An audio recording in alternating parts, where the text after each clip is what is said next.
appears the same Okay. as the court proceedings. Yes, Mr. Mnisi, you are on the tune now. My Lord, I am still appearing on behalf of Mr. Mure. People. This is the court, my lord. I still appear on behalf of Mr. Mapisa. Thank you. Thank you. As the court pleases, my lord, for number 5, my lord. Thank you.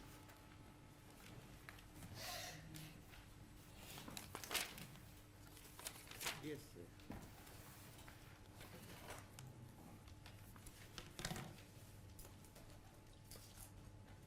As it please the court, my Lord. Good morning, ma'am. Good morning, sir. I think it's a culture here at court that before we start to do anything with the witness or with the witness, we need to greet him or her. It's just the culture. Thank you. You already know who am I? Not sure. I'm not sure. I am Mr. Nisi, and I am here on behalf of Mr. Mube. Baba umnisi ngimele ke yena ke umnumzana uNcube. Thank you, ma'am. First of all, I need to commend you on being such an astute lady, that it is in view of what I saw in the interview that you had with one of the media houses. Okokuqala ke angikunqomeke ngokuba ke ulosisi ke oyena ke ngikusho lokho ke ngalokho engikubonile yona ke inhlolo khona noma i-interview lena ke ebesibhekile la kumabona kude. Thank you. Yabonga. Thank you. Really, from the solitude of my conscience, I want to wish you well in your music and acting career. I think Fisa ke ngifuna noma ke okusuka kujuleni kwenhliziyo ukuthi ngikufisele okuhle kodwa ke kuloko okumsebenzini wakho owenzayo. thank you, ma'am. Ngiyabonga kakhulu. Thank you very much. Now, your memory is of such a nature that as time goes on, it tends to be more sharper. Did I understand you well? Ngabe ngikuzwe kahle yini ukuthi indlela ke okhumbula ngayo noma ke mase sebenzisa igama lesilungu ke imemory yakho ukukhumbula kwakho ukuthi ke iya nje iba ngcono ngokuhamba kwesikhathi. Angeke ngikwazi ukuphawula kuloso statement sakho wena ubona indlela yakho obona ngayo le. I wouldn't be in a position or able to comment on that statement. That is your view. I gleaned this from what you said yesterday, that even after 25 years, after the occurrence of this incident or so, or a number of years or so after the occurrence of this incident, you'd still be able to remember what actually happened. Ngikusho lokho ke kuyinto oyishilo izolo ukuthi noma ngaze ke noma ngasemuva kwe 20 years ukusukela manje uze angeke ukhohlwe lokho. Njengoba sengishilo izolo ukuthi lokho kwenzekile beku traumatic kakhulu. So as far as I know, ingqondo yami angeke ikwazi ukudedela kalula lokho. As I said, that what happened was very traumatic, and my mind wouldn't just be able to let go of that. Would that also include the identity of the people, of the perpetrators, of the two perpetrators who got into your house that day? Lokho ngahlanganisa noma kufaka futhi abantu labo ababili abangena noma bangenela ngaloba busuku. Yebo kunjani. Yes, that's correct. Thank you.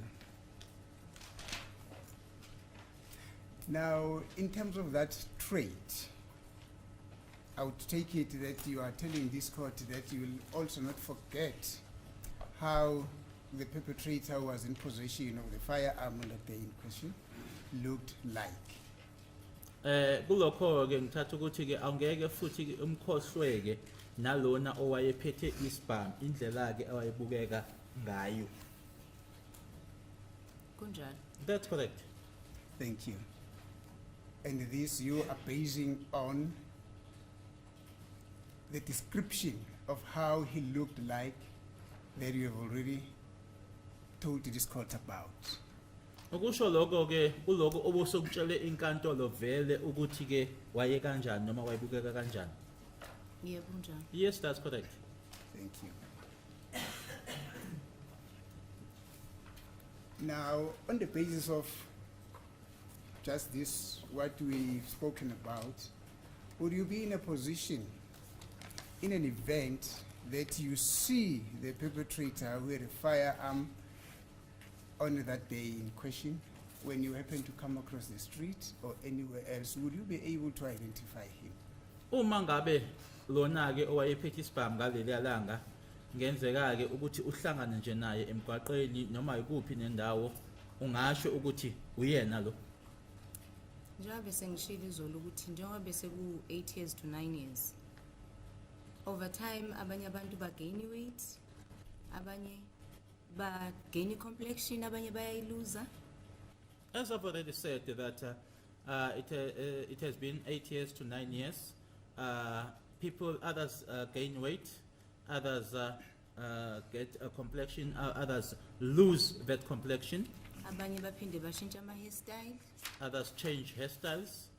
Kodwa umuntu mawuke wahlangana naye esigamekweni esifana nalesiya, igazi nemizwa nakho konke okusemzimbeni kuyasho. But in a situation or an incident like that, when then you meet that person again, the blood, the feelings, the body just tells. Now, I'm getting a bit confused when you say the blood, the feeling, and the body just tells. Would you explain that a bit? Mungachaza nje lokho ngoba kunokungidida ke uma ukhuluma ngegazi, imizwa, umzimba. Njengoba ngisho nje baba ukuthi sinama emotions. Into eke wafika endaweni ethile yenzeka kuwena, especially of that magnitude. Khona into eyenzekayo emzimbeni. Angeke ngikwazi ukuyichaza ukuthi njani, but ikhona into eyenzakalayo. As I've already said, to say that we've got emotions, and once something of that magnitude happens, and so once you encounter it again, that it just tells, but I can't explain to you as to how, but the body just tells. I'm still in the dark, but I don't want to make an issue out of this now. But the question was, would you be in a position to identify the first intruder who had a firearm in his possession according to your house on that day? I think that was my question. Umbuzo wami ke usamile wona ke kuwena ke ukuba ukuthi uma ngabe ungambona futhi loya owayephethe isibhamu ngaleliya langa ungamkhomba yini uthi uyena lo? Yebo ngamkhomba. Yes, I would be in a position. Thank you. Now, you have used a very interesting, in the interview that you had, that was played here at court yesterday, you used a very interesting way. You were saying the police were fishing in the same pond. They kept on fishing in the same pond for over more than 7 to 8 years. Kunaleli gama ke olisebenzisile ku interview izolo ke uzochaza ngalendlela atsho ngayo ngesilungu ukuthi amaphoyisa afisha kuphondo yodwa noma abheke nje hlangothi olodwa kuphela isikhathi esingango 7 to 8 years. Would you then agree with me that in that 7 or 8 years where the police were fishing, they threw in a net hoping to come out, or hoping that that net will come out with the person who you identified as a first intruder, and up until the first intruder had a firearm, and up until now, their net keep on coming empty in respect of the first intruder? Please, my lord, I really don't understand the purpose Yeah, of speculation. that question. Correct. We- The fact that the police have been investigating for 20 years in the same pond, she says 8 years. It doesn't follow that if they don't find what they are looking for, then it's consequently could be said it is impossible, ever. I don't understand the basis of the objection, my lord. Repeat your question, then he will tell you why he objects to it. Thank you, my lord. Ma'am, on the basis of what you have just said with regard to the police fishing in the same pond for almost 7 years. Would you agree with me that after they casted their net in this pond that you spoke about for a period of 7 years, the police had not been able, up until now, to come out with a person who you would identify as the first person or the first perpetrator who got into the house who had a firearm in his possession? This is precisely the objection, my lord, that the accused have been arrested. It's for the court to to make that determination. It's not for the witness to make that determination. Why do you say, will you agree with me? Yeah, that's the problem with your question. That if it is for 7 or 8 years, Yes, in my that lord. period that the police were fishing in the same pond, it means that they will never arrest the person who he was able to identify as the first suspect. Just listen to the logic in that submission. You are actually making the statement. You say, will you agree with me? Yes, my lord. He's not making that statement. Yes. That's the problem. Yes. That's the problem. I am saying this, my lord, that based on her testimony, Mm. that up until now, as I am cross-examining her Yeah. and she's answering my question, Mm. the police have not been able to bring to court a person that she would say, this is the person that I saw on the 26th of October 2014, who was in possession of a firearm. Okay, let's hear. What's your comment, man? So, kuze kube manje ke kuloko okushoyo ke uthi amaphoyisa ke ebheke uhlangothi olodwa kuleyo 7 to 8 years amaphoyisa ke akakezi ke ngaphambili noma ezenkantolo athi ke nanguke lo muntu lo omchaza wena ke nanjengaloya owumsolo wokuqala owayephethe isibhamu ngaleli yalanga nge 26 ka October 2014. Okokuqala mangisho ngithi amaphoyisa abefisha kupond eyodwa angibuzi ngani ukuthi ngikhuluma ngayiphi pond before speculate ukuthi ngikhuluma ngayiphi. Firstly, when I make that statement that the police are fishing or are fishing in the same pond, why then don't you ask me what is it that I'm referring to or what pond am I talking about before speculating? Oh, you want clarity from me? I thought that was your answer. Oh, you want clarity? Okay, no, thanks, man. It is immaterial. What pond were you referring to? You're talking about the pond that the police will go into when they dip their net with a view that their net will come out with a person who you would have come to court and say, this is the person that I saw on that day who had a firearm in his possession. Ukuthi ke yipi pond wena okhuluma ngayo ke akusona ke udaba lolo kodwa okubalekile noma kusemqoka ke ukuthi ile pond yona ke amaphoyisa azothatha inet noma umnatha wawo ke awuphonse kuyona uma eseyibuyisa noma esebuya nayo leyo net leyo asho ke ukuthi sibuyile nayo futhi nangu ke umuntu lo wena ke okhuluma ngaye othi yilo woqala umsola owayephethe isibhamu. Now, the gist of my question is... Don't make it long. Oh, okay. Ngiyabona ukuthi asitholani kahle mina nawe. I see that you are missing each other myself. Noma mhlambe awilalelanga kahle video. Angazi ukuthi iyona yiphi inkinga lapho but into ebengiyichaza ke just so ukuthi siyatholana. Okay, asibambe lapho. Maybe you didn't listen to the video properly, but I don't know which one is it. But so that the two of us are on the same page, yebo. Ngaleso sikhathi bekune docket ephumile ekhuluma ngokuthi thina sesiyama suspects. At the time, Understand? there was a docket that came out that said that we were suspects. And leyo nto ibilokhu iqhubeka isikhathi eside.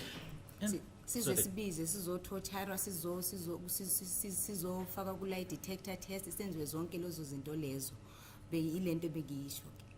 And that went on for a long time, where we were called, we were tortured, we were made to undergo through a lie detector test. That is what I was talking about or referring to. In other words, kusho ukuthi bekubonakala thina singama-suspect yet we are just witnesses. In other words, we were seen as suspects, yet we were witnesses. So ngangicela nje ukuthi amaphoyisa akakanwebe kwezinye indawo abheke kwezinye indawo kuze bazothola umphumela. So I was just requesting or asking for the police to just stretch to other areas or to other places as well to get the result. Njengoba ke sebewutholile umphumela. Now that they have found the results. Thank you, ma'am. Me and you are on the same page. Angiboni kahle. I don't see like that. On the basis of what you have just said now, that you requested the police to extend their scope of search. They should not just limit themselves into a particular pond. They need to go to other ponds as well. Indeed, they did that. Now, the gist of my question is, therefore, would you then agree with me that in their endeavor, upon your request that they should do so, they have still not yet brought a person that you would identify as the person who had a firearm in his possession that day? That is simply the gist of my question. Sorry, ma'am. We don't want to belabor the point, but this is precisely the issue that this court is seized with, that the court has got to determine after the conspectus of all the evidence. It's not for this witness to say that. With respect, we think the question is inappropriate. But the witness actually is referring to herself, according to her explanation. She says because the police were having a second docket, which presupposed that they, meaning herself and others, were being interrogated, put through lie detectors, tortured,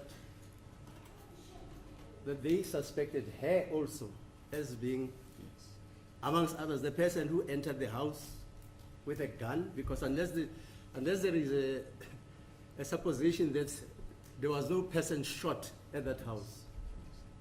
But if the cross-examination, as I listened to it, it's not disputed that a person was shot in that house, and she was in that house with her mother, Kelly, and others. Now she is saying they were also regarded as suspects. So that pond in which they were fishing was, according to her, not the correct pond, because she regarded herself as a witness. That's our understanding. Yes, but counsel has now moved a step further, and he says after the police, after having fished in that different pond, they haven't come up with someone that she can identify as the first suspect. Now Okay. we are saying Yeah, that fine, is, yeah, fine. that is inappropriate. It's for this court to determine that. You can keep that for cross-examination, because it's argumentative as you are. You are arguing with the witness, as you are aware now. As it please the court, I can understand, ma'am. I realize that there's a bit of a problem with this question. Let us conclude it. Yes. Thank you. Let me conclude it by saying that I put it to you that up until this point, the police, in terms of their investigation, let us exclude the pond thing. In terms of their investigation, they have not yet come up with a person that you would stand up there and say, I have met that person, I've seen that person, or I'm seeing that person who had a firearm in possession, who had a firearm in his possession that day. That's all. Engizokusho kuwena ukuthi amaphoyisa ke akakezike ngaphambili nomuntu ekuphenyeni nje kwabo nomuntu ongabusukuma kule ndawo ohlezi kuyona noma uhlezi khona kuyona umkhombeke uthi uyena lo ngambona yamazi uyena owayephethe isibhamu ngaloba busuku. Njengoba sihleli la sonke siyabona ukuthi njengoba u5 behlezi lapha akekho ama dreadlocks. So mhlampe maningabafaka ama dreadlocks abanye nibanikeze complexion abebe nayo mhlampe 8 years ago kwazi ba ukuthi kungaphumani. As we all can all see, as we are seated here, that there are 5 of them seated there, and we can see that none of them has got dreadlocks. Futhi But oku- if we were to put dreadlocks on one of them, and then the complexion that they had 8 years ago, who knows what may come out? futhi okwesibili babili abantu abangena endlini and right now ngibona abantu abawu5 so ukuthi bangena kanjani I think leso singayekela amaphoyisa. And there were 2 intruders in the house, and here we see 5 people. As to how that came about, that we can leave to the police, And of course ne evidence iketholakele. as well as the evidence that was found. Yes, ma'am. No, I ideally respect that. I ideally respect that. But finally, you are unable to see any person who had a firearm or one of the intruder who had a firearm on that day. Kodwa ke okugcina ke awukho kusimo sokuthi uyambona noma ungambona olona owayephethe isibhamu ngaleliya langa. Okwamanje ngiseneyintsolo kodwa ngifuni ukukhomba umuntu wabantu ngeinsolo. For now, I only have suspicions. I do not want to point out the poor person based on suspicions. Thank you. Now let us try to go back to the scene. You say Tumelo had a POP, not so, that is a plaster of Paris, not so? Uthi ke uThumelo wayene POP. Concord, cement. Eh? He had a plaster of Paris. I think ukhuluma ngoKhongolo. Yebo kunjalo. That's correct. Yes.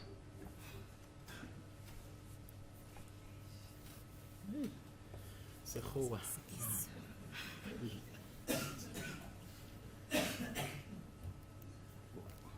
Or he had a cement. Or he had a plaster caster, I'm told, yes.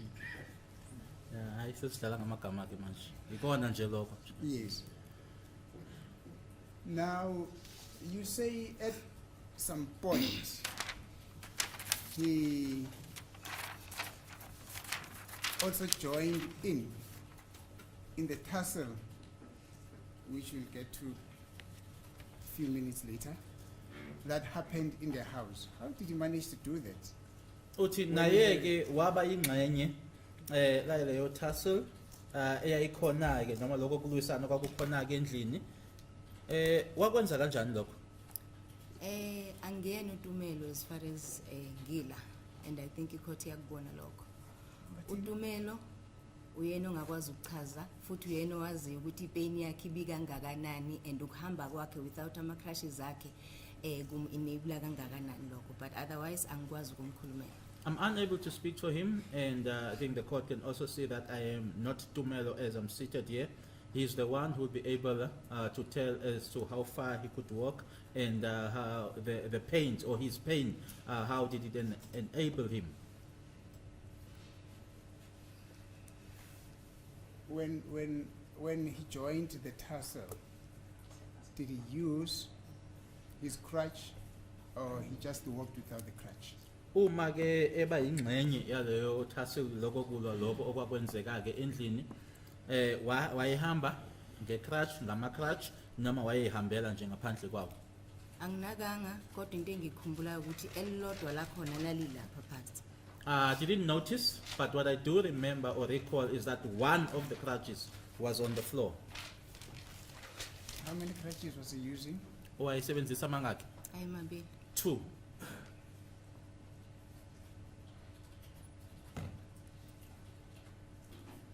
So at the time when you fetched him from the N3 off ramp, he was using 2 crutches, not so?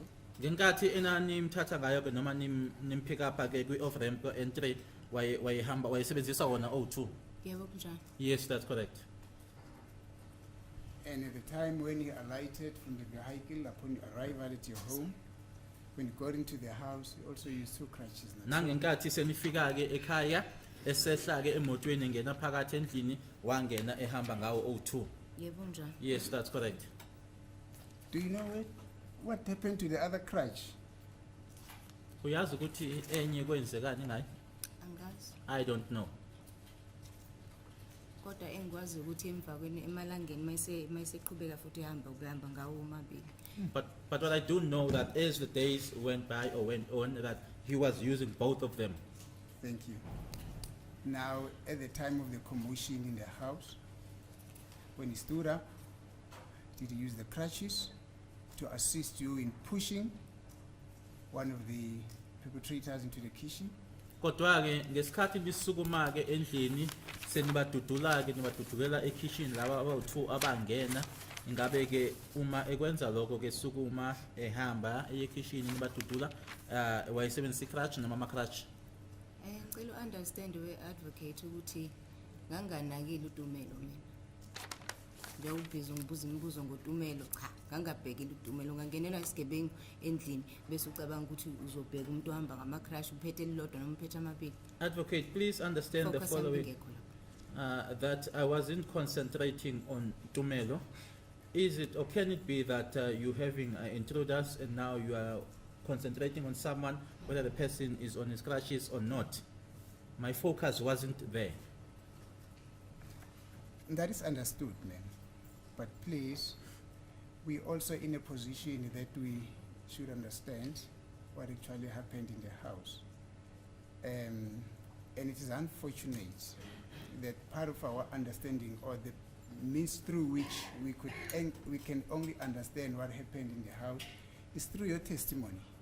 Ngiyakuzwa ke lokho okushoyo ke kodwa nakuthina ke ukuthi indlela nje esifisa ukuthi sazi ngayo ke lokho okwenzeka ke lokho singakwenza ke ngobufakazi bakho. Ngiyakuzwa. I understand. Thank you. And you'll also further note that in your evidence in chief, you also mentioned Tumelo several times, and it also came from you that he had the plaster caster in one of his legs. Do you understand? Okunye ke futhi ozokwazi ke ukuthi igama lika Tumelo ke ulichazile noma ke ulishilo kaningi kubufakazi bakho naloko ukuthi futhi wayefake ukhonkolo. Ngiyakuzwa lokho kodwa kusho ukuthi phela ngangihleli ngitadisha uDumelo. I hear you, but that doesn't mean that I just kept on focusing or studying Tumelo. So your final word on this one is you do not know how he got involved in the tussle, whether he used a crutch or not, but all that you know is that he also was part of the people who were trying to push the gunman to the kitchen. Impendulo yakho yokugcina ke kukona ke lokho ukuthi okwaziyo nje ukuthi yebo wayeyingxenye ke yaloko kwenzeka ukuthi nasukuma nabadudula nabase kitchen kodwa ke ukuthi wayesebenzisa icrash noma ama crash lokho awukwazi. Yebo njalo. Yes, that's correct. Thank you, ma'am.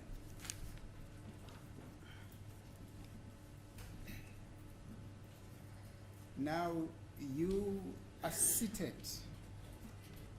in the dining room. When I say you, I mean all the occupants that you've referred to in your evidence in chief. You are seated in the dining room, and as you are seated, I mean in the sitting room, as you are seated there, two strange people get into the house. Manje ke nihlezi nonke ngikhuluma ngani nonke ke nihlezi lapha ke dining room sitting room nisahlezi kanjalo ke ngena labantu abawu2 eningabazi. Not so? Kunjalo. Yebo njalo. Yes, that's correct. Then one of them says he produces a firearm in front of you, and he says money and cell phones, but he's saying that in Zulu. Oyedwa ke kubona wakhipha ispam wasethi ke khiphani imali nama cell phones ekusho lokho ngesizulu. Yebo njalo. Yes, that's correct. Then Longwe jumps up, he pushes this person, he dashes out of the house. Wasesukuma ke noma ejumpa ke uLongwe uya kulomuntu uyampusha wase yena ephuma endlini uLongwe. Yebo njalo. Yes, that's correct. Immediately thereafter, you, meaning all of you, then stood up and you also pushed the person towards the kitchen. Nase nisukuma ke ngisho nina ke abasele ke manje endlini nasukuma namdudula ukuye kitchen. Yebo njalo. Yes, that's correct.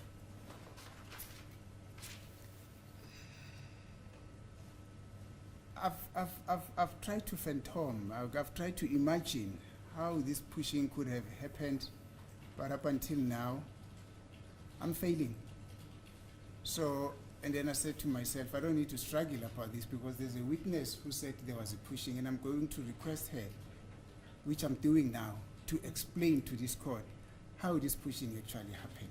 Ngizamile ke ukuthi lento idlala emqondweni yami noma ngicabangeke kodwa ke angiphumelelanga ekwenzeni lokho ngase ngithi ke cha ukhona ufakazi uba uyena ke okhuluma ngako lokuphusha lokho ukuthi alichaze nje le pushing ukuthi yenzeka kanjani. Yes. So okokuqala ke njengoba ngisho ukuthi sasihleli phansi and then uLongo wasukuma wayesephusha lo wokuqala phambili wama-jets. Ukumphusha kwakhe akamphushanga phezulu but uyabona ku rugby ukuthi mabephushana benza njani ku rugby if you watch rugby angazi but wamphusha kanjalo but on a lower part of his body and then waluza i-balance loyo wahlehla wayemuva between udongo lase toilet nase kitchen. As I said, that Longo stood up and then pushed this person. And he didn't push him on the upper part of his body. Yes. If you do watch rugby, I don't know, you see how they would do, but they refer to as the scrum or how they push scrum, in the rugby. That is what I mean. Okay. And then this person lost balance and moved to the middle of the wall. Udongo lase kitchen, Udongo lase kitchen ne bathroom. as well as the bathroom. Yes. Yebo, maqhubeka. And then makusenjalo angithi lo wesibili ube semnyango we bedroom ebhekane nekhishi and then wonke umuntu mayisukuma saqala ngalo ola emnyango ophusha umnyango kakheli and then sabadudula bonke saya nabekitchen ukuthi kodwa ubani wayehamba phambili angikho sure. And then the second one is the one that was now at the door of the bedroom. And so when we stood up, we started with the one that was at the bedroom door and we pushed both of them. As to who was in front, I am not certain. Now, as you push them, did they resist the pushing? Just try to paint a clearer picture to the court. What was their reaction? They just gave up when you pushed them? They were resisting, or what was the position? Engifisa ukwazi ke manje ukuthi nanjengoba nibaphusha njena ke bayavuma ukuphushwa noma ke baya nabo ke bayalwa kwakwenzekani i-reaction yabo yayithini nanjengoba nibaphusha nje. Bazama ukulwa kodwa sasibaningi. They tried to fight or to try to resist, but we were many, or there were many of us.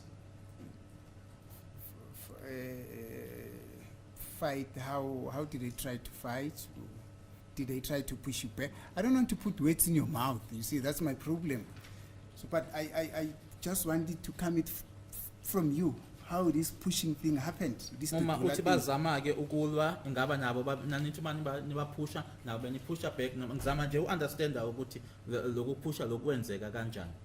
Njengoba sengishilo ukuthi kwakungemina engangiphambili njengoba ngisho ukuthi egcineni kanye noNtumelo uyangizwa. So ukuthi baphusha bayalwa maniphusha nje nokunilwa niyale mningi action owenzakala laphayana. So I can't say precisely ukuthi waphakamisa isandla wasehlisa wasisa phansi wasisa phezulu cha ngangaki record wonke lokho. As I said that in all of that, myself and Tumelo were at the back. So I am in no position to say as to how they did that, because when there's this fighting or pushing, there is a lot of action that is happening. I'm in no position to say that they would raise his hand, put his hand down. I cannot give that detail. Okay, no, thank you, ma'am. Now, ultimately the pushing ended up or got stopped, or it stopped at the point where both perpetrators, now that's according to your testimony, both perpetrators or intruders landed with their backs at the kitchen door or on the kitchen door.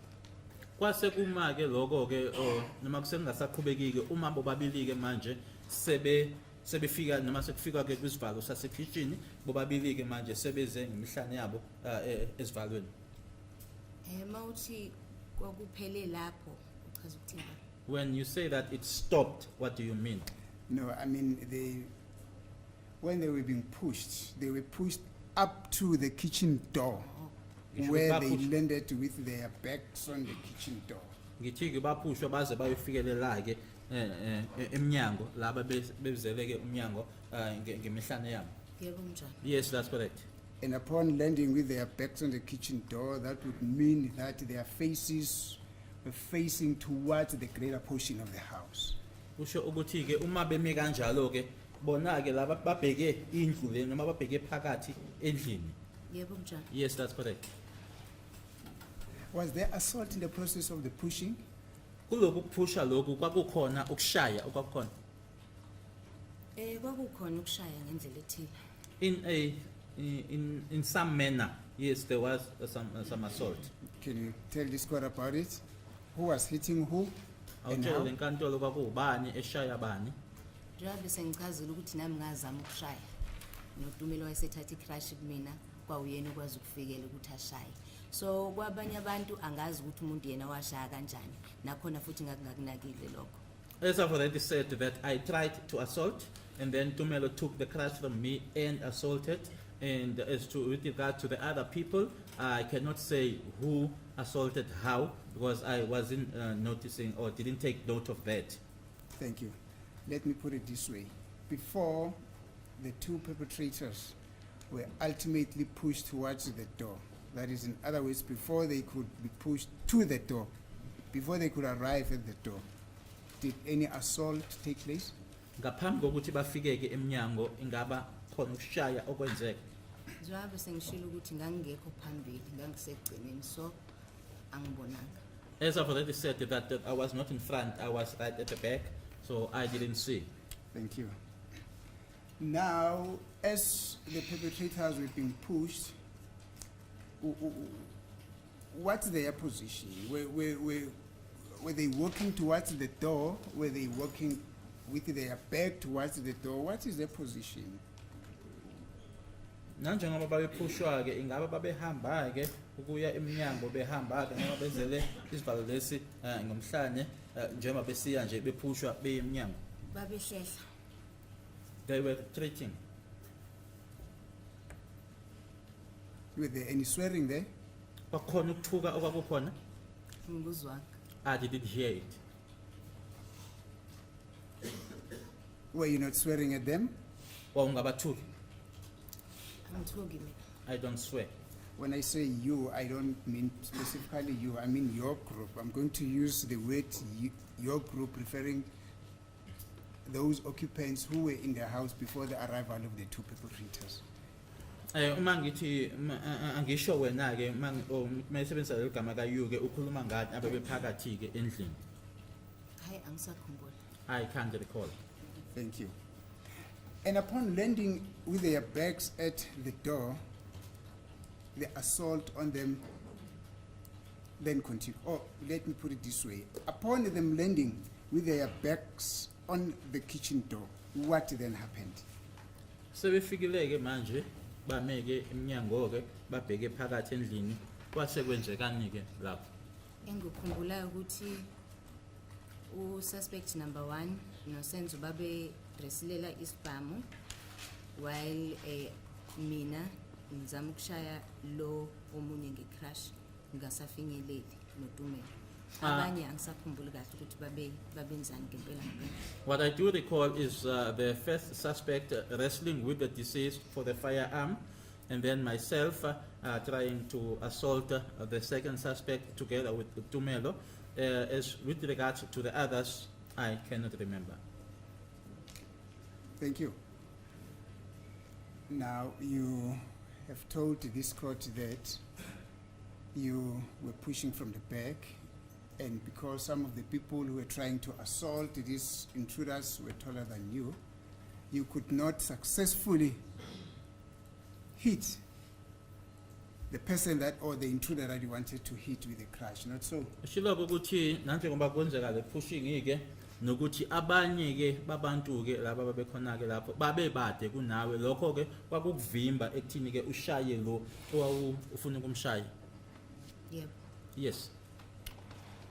And this is the reason why Tumelo then took the crash from you and assaulted or tried to assault or hit the second perpetrator there with. Ileso sizathu ke esabangela ukuthi uTumelo abe seyithatha kuwena ke icrash leyo ashaye noma afune ukushaya ke lo owesibili. Yebo kunjalo. Yes, that's correct. Now, in your quest or in your endeavor to try and assault this perpetrator with the crash, the second perpetrator with the crash, did he just stand there? Did he try to ward off the blows? Did he try to move away from the blows? What is their position? Kulokho ke ukuthi uzame noma nizama uzama ukushaya lona ke owesibili ke ngayo icrash ingaba wayemile nje kuphela noma ke ezama ukuthi avimbe noma wayeyina wayeyenza kuloko ukuthi awuzama ukuthi umshaye ngecrash leyo. Kwesinye isikhathi wayezama ukuvika, kwesinye isikhathi naye azama ukushaya futhi. At times he would try to ward off the assault. At times he would also try to assault himself. He himself would also try to assault. When you say like when you try to assault, what do you mean by that? Was he trying to assault you? Ezama ukushaya wena, Owayephambi kwakhe. the one that was in front of him. How did he attempt to do that? How did he try to assault him? Ekwenza kanjani lokho? Mangisho njalo kuningi okubekwenzeka laphayana, so I can't really specify ukuthi wayifinyinqindi noma wayiphakamisa noma washaya ama low blows cha. Angikwazi ukukusho. When I say that, I'm in no position to give a description as to whether he had, it was with his fist, it was trying to hit with low blows, I cannot tell. Kodwa Because there was a lot that was happening there, kodwa kwakuliwa. but there was fighting. Thank you, ma'am. It's well understood. You know, the reason why I'm asking this is because I think my colleague for accused number 1 and 2 asked you whether the second perpetrator had anything in his possession, and then you said you did not see anything. Did I capture you well there? Imbangela ke ukuthi ngikubuze lokho ingoba ke oqeda ukubuza manje ke ummeli imibuzo noma oqede izolo ke ummeli kaMsola oqala nowesibili wakubuza noma ukubuzile ke ukuthi lo owesibili khona yini isikhali awayesiphethe kuwena wathi cha. Yes, she said she did not see.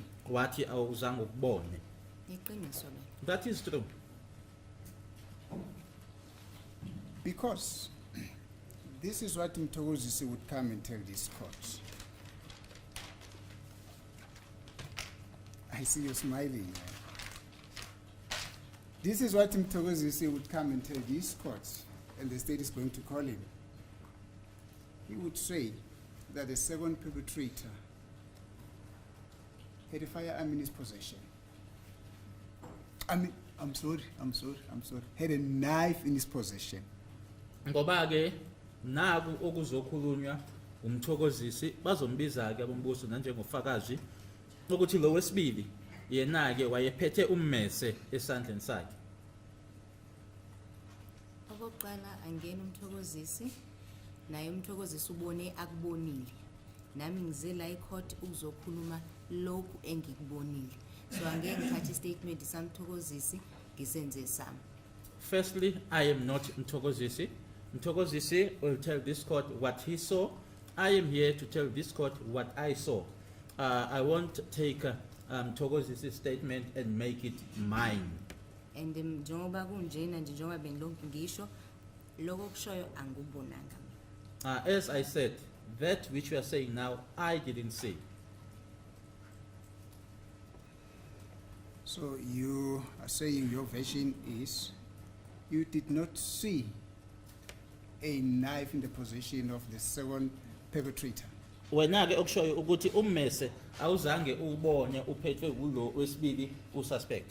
Cha, angizange ubone. No, I didn't. That is even at the time when your group was assaulting him and he was trying to. Please cancel. No progress. The witness says she never saw a knife. As it is the court, my lord.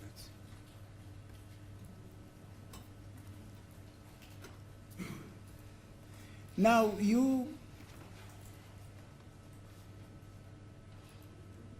are saying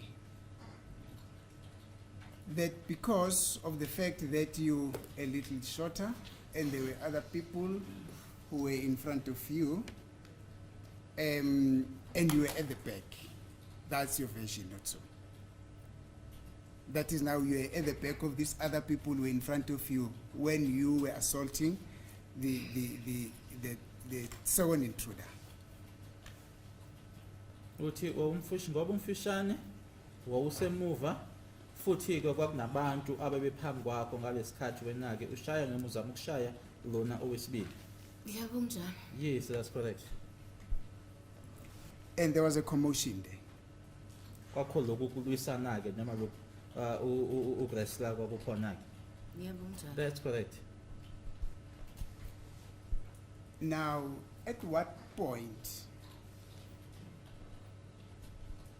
were you then able, or were you unable to then see his face? Manje The ke second perpetrator, when you were at the back and other people were in front of you, uma kuwukuthi ke wawusemuva kunabantu abaphambi kwakho ubuso bakhe ke ubone nini? Njengoba bengisho naphambilini ukuthi mude ukudlula abantu abaningi abebelapha endlini. As I earlier on or previously said that he's tall, taller than the people that were in the house. So ukumbona kwakulula kakhulu. So it was very easy to see him. Okwesibili, la bengihleli khona kulo position ebengihleli khona. Kwathi makuvuleka umnyango lapha. Umnyango obviously awubona ukuthi ubani ongena up until umuntu azavala umnyango. Yakhumbula ngisho lokho. Do you remember me saying that where I was seated, the original position where I was seated, when someone opens the door, you're unable to see as to who is coming in up until the person closes the door. Ukongeza futhi lapho labantu mabengena endlini abanokhanga. Thina lokishini mawuzongena emzini womuntu uyagokota. So ngangifuna ukwazi ukuthi ubani lo ngena onganokhile so ngapopola ngathi. And to add on to that, in the town, these people didn't knock when they came in, and in the township, we knock when you enter someone's house. So I wanted to see who is this who is coming in without knocking, so I peeped through. Ilapho ke ngambona khona. That's where I saw him. Futhi ngabona ukuthi kusho ukuthi akayedwa lo phambili babili. And then that's where I then realized that this one that's in front is not alone, there are two. you say the sequence in which they got into the house was that the one who had a firearm in his possession was the one that was walking in front, and the second perpetrator with nothing in his possession was behind the one with the firearm. Uthi indlela abangena ngayo le ukuthi lo wayenesibhamu waqala yena lo owayengaphethanga lutho walandela. Yebo njalo. Yes, that's correct. Now let us get to the attire that the first perpetrator who had a firearm had. How was it clothed? Asizeke lokho ababegqokileke lona yena owayephambili ephethe isibhamu wayegqokeni. Njengoba bese ngishilo ukuthi emva kwa 8 years into ezincane njengama details ukuthi ukhala bani ijezi noma yini they slowly fade. As I've already said that it's in the period of 8 years, the finer details as to the color, the jersey, those fade away. But into enganyamalala ubuso bomuntu. But what doesn't go away or what doesn't fade is the person's face.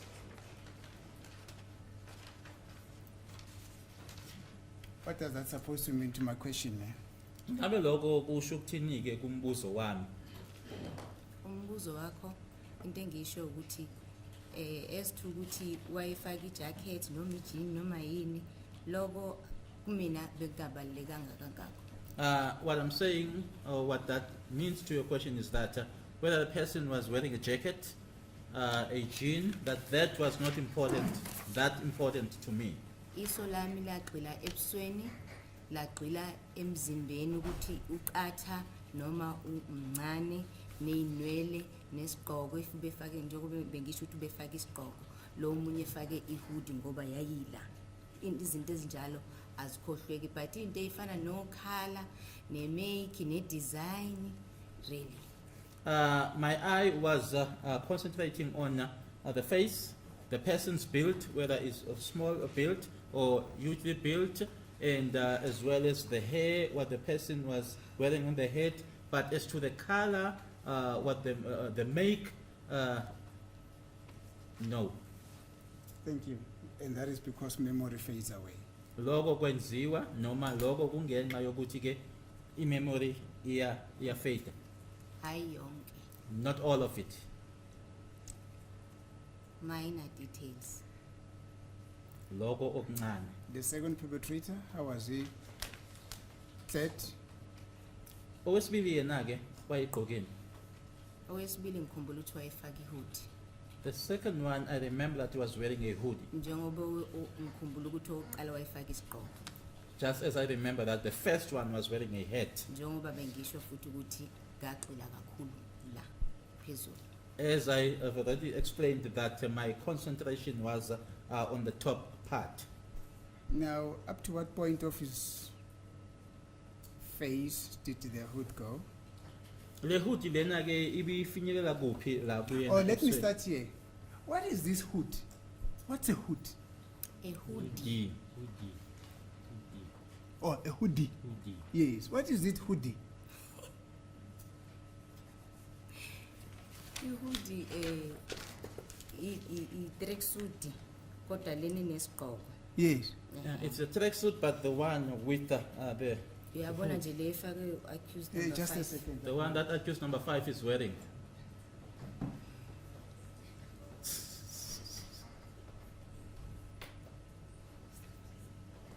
Something like this. Yes. Oh, this is a hoodie. Hoodie. Okay, thank you. So the second perpetrator is something like this. Unjani? That's correct. Now, did this thing that appears to be a head on the hoodie, was it on his head? Was this portion on this garment that appears to be a head?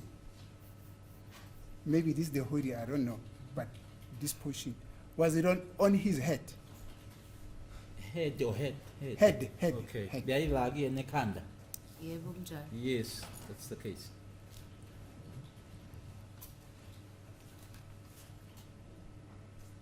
That is up until the squeamishness in the kitchen was over. This portion of the garment was on his head. Lokho kwaze kwayophela lokhu okwakwenzeka ekitchen ihoodie leyo ikuyena ekhanda. Lokho angeke ngibe nesiqiniseko sakho kodwa mina mengisuka ekitchen ngibalekela ebathroom ngayishiya isa on. That I won't be certain about, but when I ran from the kitchen to the bathroom, it was still on. And despite the fact that, you know, I'm tempted to request you to demonstrate this court. How did he clear it, you know? Ungayigqoka nawe mnumzane ngizokubonisa. You can also wait, I'll show you. The rules of court do not allow me to do it, you know. Nami angeke ngikwazi ukuyifaka ngoba nginestyle sami esihle kabi ngisebenze kanzima ekuseni ngisilungisa. I also won't be able to put it on because I worked very hard. I've got this beautiful hairstyle that I have on. Okay, no, it's fine. We leave it at there. I don't want to interfere with all those morning efforts, ma'am. But thank you.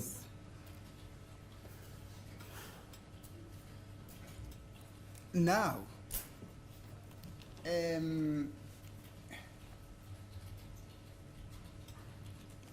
You say,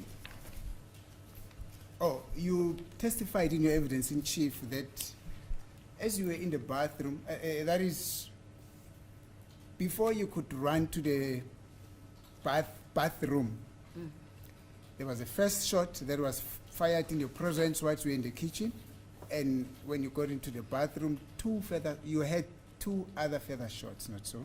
Oshilo ukuthi nkathi usesekhishini isibhamu saqhuma uma use bathroom ke saqhuma kabili futhi use bathroom.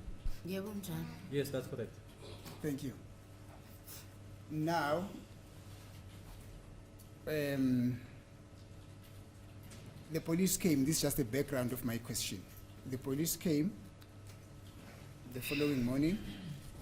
They were able to retrieve 2 exhibits that were allegedly fired from a firearm. Amaphoyisa afika ke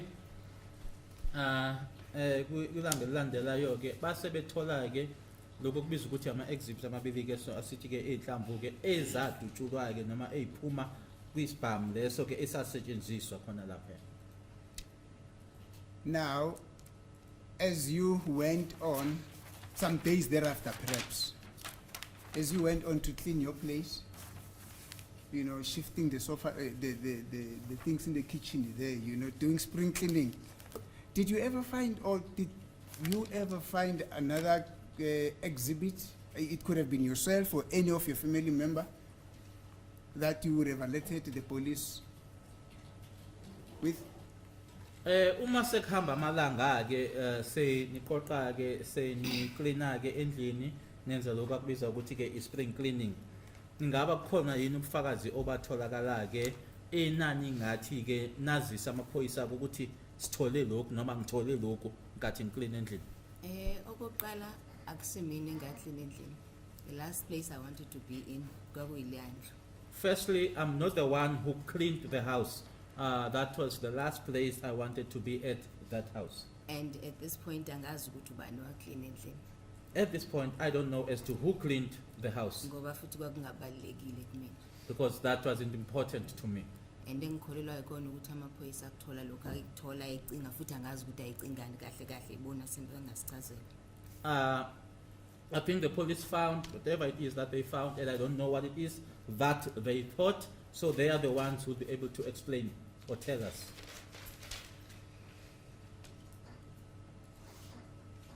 Ma'am, don't be angry about this question. It's No. just an innocent question. Angicasukile baba. I'm not angry, sir, at all. So, the information that you have Yes. is that you bear no knowledge whether or not any further exhibits were found at the scene. Okushoyo ukuthi awazi ukuthi khona okunye okwatholakala khona lapha yana. Yebo angazi lutho. Yes, I know nothing. Thank you.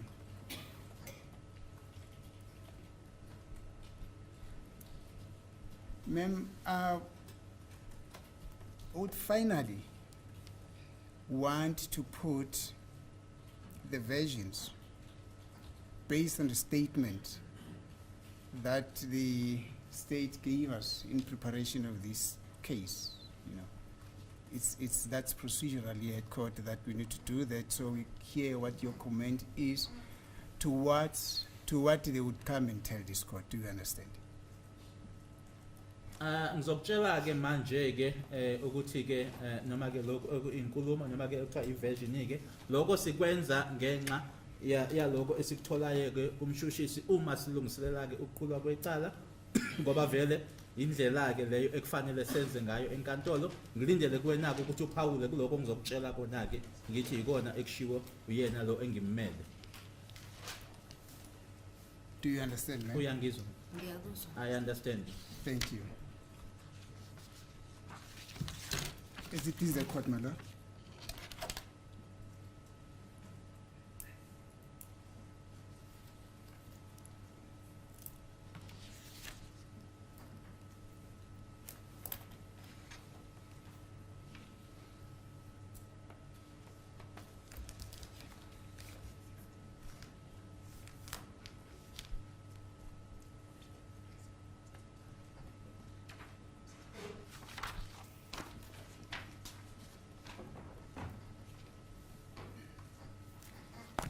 Now, this is what Longwe Twala would, amongst others, come and tell this court. Or maybe before I get to that, you were asked yesterday whether were you in a position to describe the kind of a firearm that the first perpetrator had, and then you said you can't because you do not know the types of firearm, not so. Ubuziweke izolo mayelana nesibhamu ke ukuthi ungachaza yini washo ukuthi ibhamu uzazi. Yebo kunjalo. Yes, that's true. Thank you. Now, in one of the statements, that is A19, So A9. if you read, can you also give me a copy so that I can also see what you read? The copies. That's A9. Yes, thank you, Mr. Spanda. I know this has got nothing to do with you, but in just a holistic approach, which will form part of our argument at the end of it all, you would say, I think that is paragraph 4. It starts on paragraph 4. That's paragraph 4.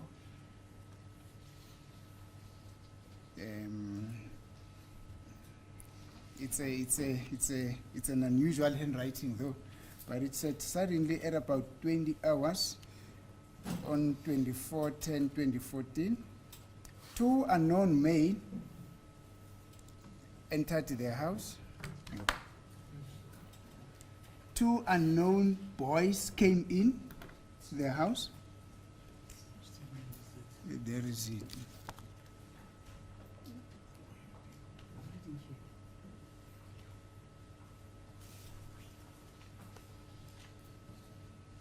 Yes. Suddenly, at plus minus 20 hours, on 26 October 2014, 2 unknown boys came in the house. Lana ke statement esikalongwe lesi esithi kwavele nje ngabo 8 ebusuku nge-26 ka-October 2014 kwangena ke abafana ababili esingabazi endlini.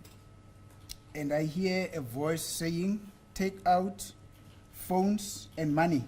Ngezwa ke izwi lithi khiphani ama-cellphones, amafoni nemali. I then approached one of these boys. Ngaya koyedwa wabo. I grabbed him and pushed him. Ngambamba ngase ngimphusha. He was armed with a revolver, a 3.8 special. Wayephethe i-revolver ewu-3.8 special. I then ran out to look for help. Ngase ngibaleka ngiphuma ke ngiyobheka usizo. Thank you. That's the position that I wanted to bring to your attention. Iloko ebengifuna ukuthi ke ngikufundele kona. As we have indicated, you don't know nothing about firearms. Ubusushilo ukuthi ibhama uzazi. Yebo kunjalo. Yes, that's correct. Thank you.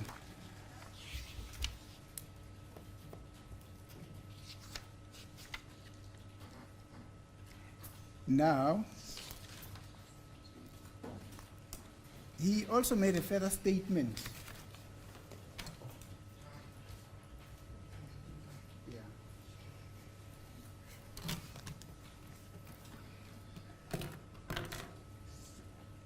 Now, in the statement that we are preparing here, I think that is where your interest is going to be.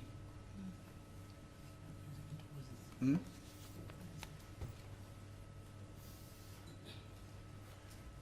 As it please the court, my lord,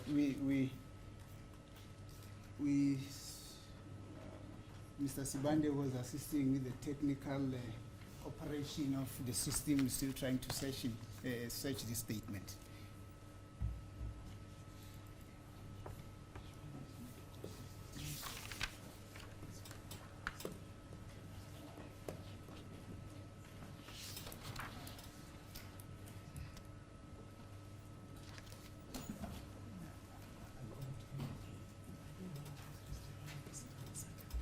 No, I don't know how to say it.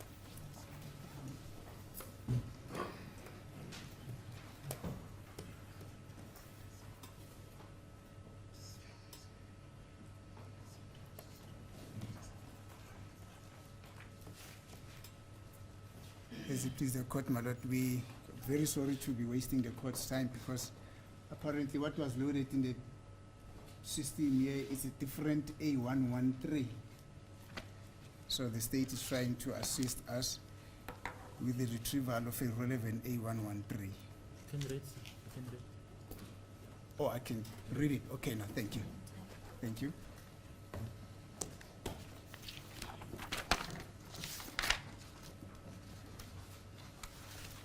Now, on paragraph 5 of this A113, this is what he says, or this is what Longer will come and tell this court. He will come and tell this court that just as Kelly was about to tell the joke, I noticed two black guys, yes, one tall, light in complexion. Uthe nje uKelly uma esezochaza ke ihlaya noma esezosho ke ihlaya ngabona ke abalisa ababili ke abantu bamnyama omunye emude futhi ke ekhanya ngebala. Maybe just before you comment on this, let us go back to a description of the perpetrators in their house, or the perpetrator, the intruders who got into your house. Let us start with the first perpetrator who had a firearm. What was your description of him? Ngaphambi kokuthi ngiqhubeke ke ngofunda le ngifundayo asibuye lumuva ke umchaza ke lo omfishane ke noma lo wayephambili ke phethe isibhamu uthi uye wathini uma umchaza? Ngithe lo qala phambili ube nama-dreads acishe ukufika entanyeni between intamo namahlombe, ngathi ube namehlo amakhulu aphumele ngaphandle, ngathi ube nama-facial contours. Okay. When I described the first one, I said that he had dreadlocks that almost reached his neck, between the neck as well as the shoulders. He had big protruding eyes as well as facial contours. Ube ngemude, ube ngemfishane kakhulu. He wasn't tall. He was also not very short. Yes. Ngathi ubethwele isigqoko. And I also said that he had a hat on.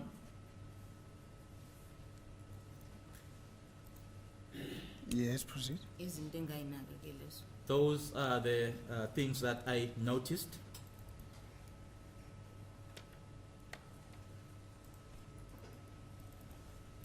What was his color in terms of your evidence in chief? What did you say his color was? That you told to this court about in your evidence in chief? Ngathi ube darkish nje. I said he was darkish.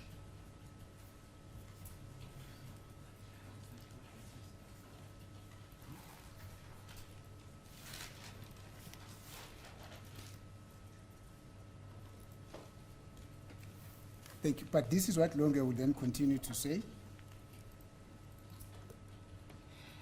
That he noticed that the two black guys, one was tall, light in complexion.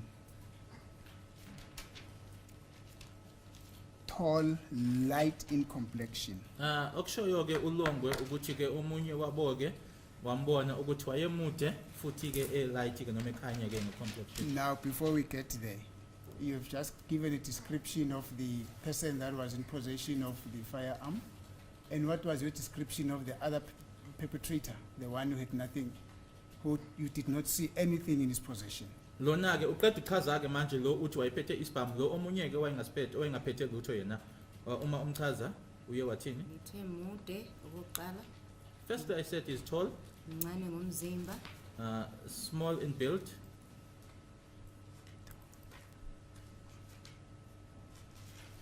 Yeah. Unentshebe ekekelezile kanje.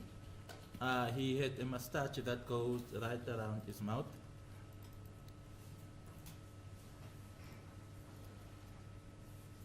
Right? Ngathi futhi ube ngemnyama engemhlophe kakhulu. And that he wasn't dark and he was also not very light. Thank you. Those were observations. Now, Longer would come and tell this court that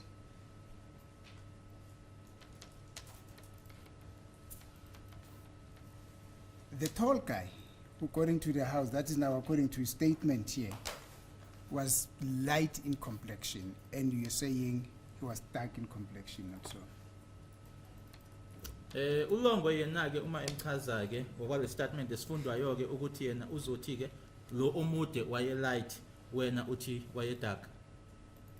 Okokuqala asiboni ngokufana. Firstly, we don't see things the same. Mina mangibuka leli bhodlela ngathi li light blue, ufike wena uthi li green. Indlela wena ubona ngayo nami indlela engibona ngayo. The witness referring to the bottle that's right next to her, in front of her, that if I look at it, I would say that it is light blue. You would come and say that it is green. That is how you view or you see it.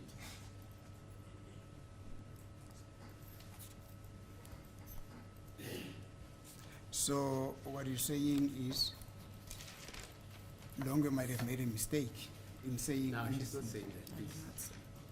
She says, Their observation. yeah, she says she's can't be expected to observe the things you're quoting for her. She has her own interpretation and observation, which she has told the court.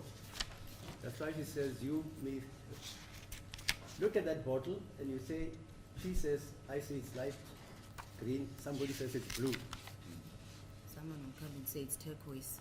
somebody says it's turquoise. What would the other one say, my lord? Turquoise, that's what she says. Turquoise. You don't know the turquoise color. I'm hearing that term for the first time. Is it? As it pleases the court, my lord, but thank you. That will be what Longwe would come and tell this court. But further on, he made another statement. But let me just read it.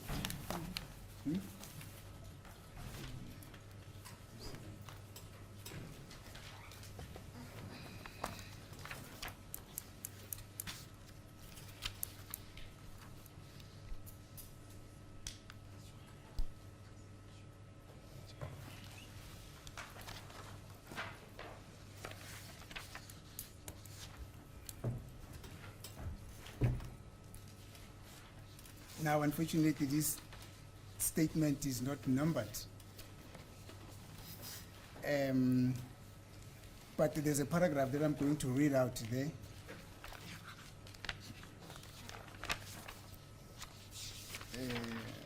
I don't know, it's not numbered, but let me just read out, I think it will be eloquently interpreted. He says, in his latest statement,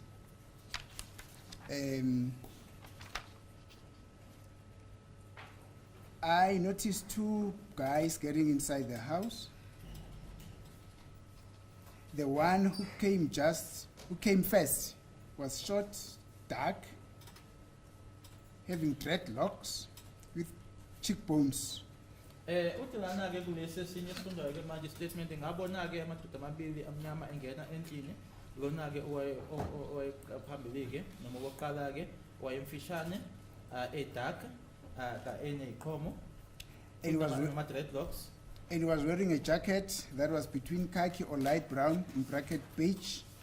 Egqoke ke ijacket engakhaki light brown noma beige. He says he cannot remember his other clothing. Okunye awayegqokile athi akakukhumbuli. He was followed by, immediately a tall one followed. Waseke elandelwa omude. He was wearing black hoodie. Fake hoodie emnyama.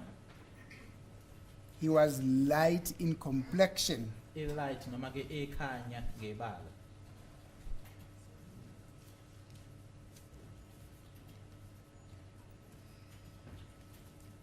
That is to say, he still emphasizes that the second suspect, according to the house, was light in complexion. Lana ke usagcizelela ke ukuthi lona omude waye light ngebala. Angeke ngimphikise ngalokho. Ngenzeka into njengoba sihleli la maybe 50 eRomani.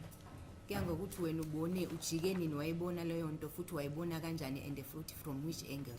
I wouldn't dispute it if that's what he's saying. Yes. It is possible that as we are seated in this room, there are about 50 of us, that you see something. When did you see it? How did you see it? From which angle? And when did you turn around to see it? And futhi sonke singabona into eyodwa kodwa si experience ngeindlela ezihlukahlukene futhi eziningi. We can all see the same thing, but experience it in different ways and many ways, Futhi ngeyikhathi engafani. at different times also. Yes. Thank you for that explanation, man. But then finally from me, on behalf of accused number 3, the state has also provided us with a statement that it had disclosed. Unfortunately, the name of the witness is not in the list of state witnesses there, but I realize that in the list of state witnesses at paragraph 113, the state says the name of certain witnesses have been withheld for security reasons. I presume this is the case with this witness. Kune statement ke lana okugcina ke kumina njengoba ngimele umsolo wesithathu. Kune statement abasinikeze sona ke kodwa ke kuhla kwamagama wofakazi angiboni igama lalofakazi noma ke asibhalwanga. Kodwa ke khona la basho khona ke kulolahla ukuthi ofakazi abathize amagama abo angeke achazeke ngezizathu zokuvikeleka. Now, this witness basically would come and tell this court, because the state is going to call him, will come and tell this court that on the date of the happening of this incident, he got a call from your sister Kelly. Lo fakazi uzoza ke azotshela ke ngoba bazombiza azotshela inkantolo ukuthi ngelanga ekwenzeka ngaso isigameko ekwenzeka ngalo isigameko lesi wathola ke ucingo olubuya kudadewenu uKelly. Unfortunately, as she tried to explain what was happening, there was a conversation breakdown. When they tried to call her back, they couldn't reach her. Ngeshwa ke esachaza ke noma esazama ukuthi achaze ukuthi kwenzakalani kwase kukhona nje ukunqamuka ke kwinkulumo leyo yabo uma esezama ke ukuthi abuyele kuyena ke akazange amthole. Subsequent, they then phoned Tumelo Madlala. Base ke emuva kwalokho ke befonela yena uTumelo Madlala. And Tumelo Madlala informed him, now this witness whose identity we will not disclose, Wase ke uTumelo etshela lo fakazi lona engithi ke igama lakhe alichaziwe that Senzo has been hit by a bullet. ukuthi ke uSenzo ushaywe inhlamvu. And this happened as Senzo was trying to intervene or separate a fight that was happening between yourself and Longwe. Futhi ke lokho kwenzeka kathi ke uSenzo ezama ukuthi avimbeke noma ahlukaniseke ifight noma ukulwa ke okwakukhona phakathi kwakho kanye noLongwe. That is the information that is contained in the statement. Do you have any comment, man?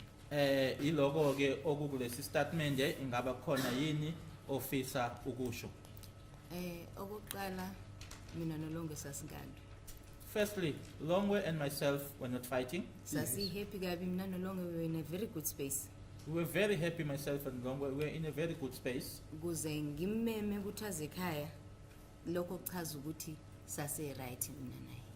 For me to have invited him to come to my home, Yes. that explains that myself and him, things were good between the two of us. Yes.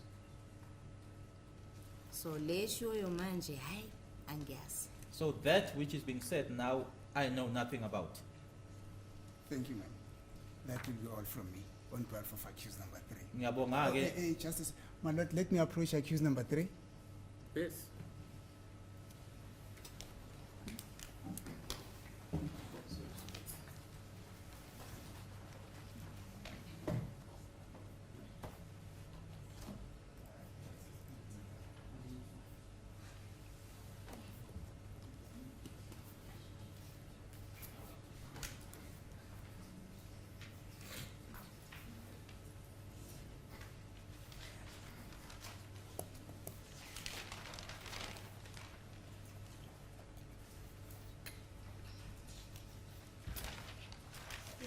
That will be all, my lord, on behalf of Thank you, accused number thank you. 3. Thank you, ma'am. Siyabonga, sir. Any re-examination? I didn't ask the re-examination in respect of accused 1 and 2. Yes, we thought we were going to do all that. No, no, no, no. You can do it now because otherwise there are 5. If you want to.